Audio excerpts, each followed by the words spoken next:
ఇదే కదా నీ కథ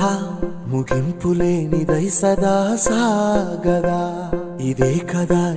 కదా నీ కథ ముగింపులేనిదై సదా సాగదా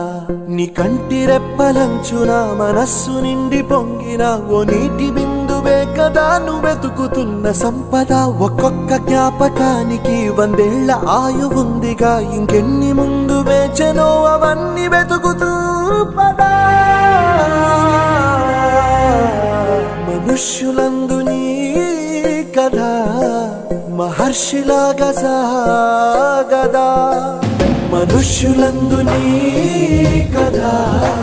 మహర్షిలాగా సాగదా